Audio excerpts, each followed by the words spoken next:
और किसान ने हाथ में रुई पकड़ी हुई थी और उसने मुझे कहा, अध्यक्ष महोदय, उसने मुझे कहा, मेरी आंख में देखकर उसने मुझे अपना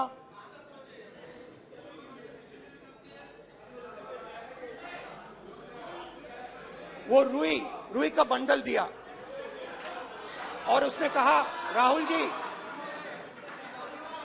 यही बचा है मेरे खेत का यही बचा है और कुछ बचा नहीं है। मैंने उससे जो मैं नॉर्मली सवाल पूछता था, भैया आपको बीमा का पैसा मिला, वो पूछा, बीमा का पैसा मिला, वो पूछा, और किसान ने मेरा हाथ पकड़ा। किसान मुझे कहता है कि नहीं राहुल जी, मुझे बीमा का पैसा नहीं मिला, हिंदुस्तान के बड़े उद्योगपतियों ने वो मुझसे छीन लिया। मगर इस बार बड़ी अजीब सी चीज हुई। जब मैंने किसान को देखा और वो मुझसे बोल रहा था, तो जो उसके दिल में दर्द था वो मेरे दिल में आया। जो उसके आंखों में शर्म थी जब वो अपनी बीवी से बात करता था, वो शर्म मेरी आंखों में आई। जब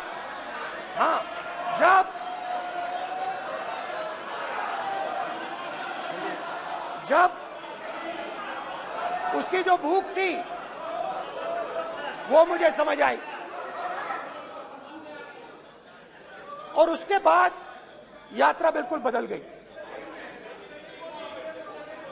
मुझे भीड़ की आवाज नहीं सुनाई देती थी, मुझे सिर्फ उस व्यक्ति की आवाज सुनाई देती थी जो मेरे साथ बात कर रहा था। उसका दर्द,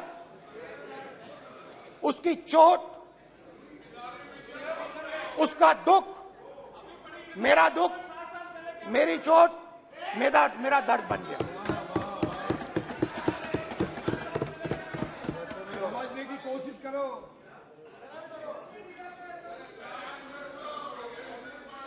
भाइयों और बहनों, लोग कहते हैं कि ये देश है, कोई कहता है ये अलग अलग भाषाएं हैं, कोई कहता है ये जमीन है, मिट्टी है, कोई कहता है ये धर्म है, ये सोना है, ये चांदी है। मगर भाइयों और बहनों, सच्चाई है कि ये देश एक आवाज है। ये देश सिर्फ एक आवाज है।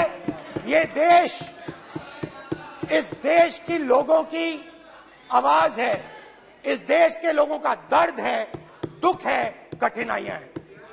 और अगर हमें इस आवाज को सुनना है तो हमारे दिल में जो अहंकार है, हमारे जो डिजायर्स हैं, हमारे जो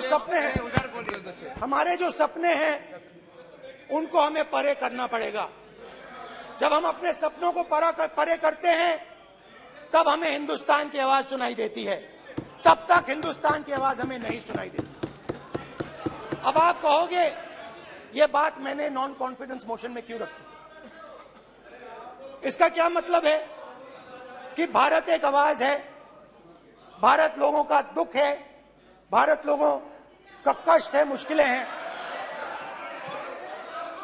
क्योंकि भाइयों और बहनों,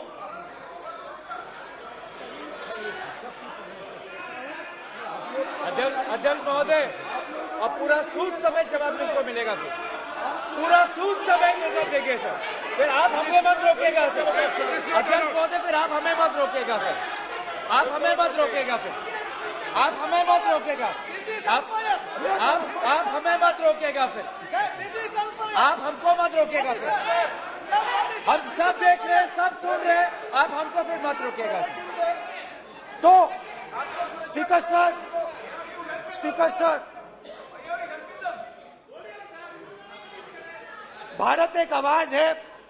भारत इस देश के सब लोगों की आवाज है और अगर हम उस आवाज को सुनना चाहते हैं, हमें अहंकार को, नफरत को मिटाना पड़ेगा।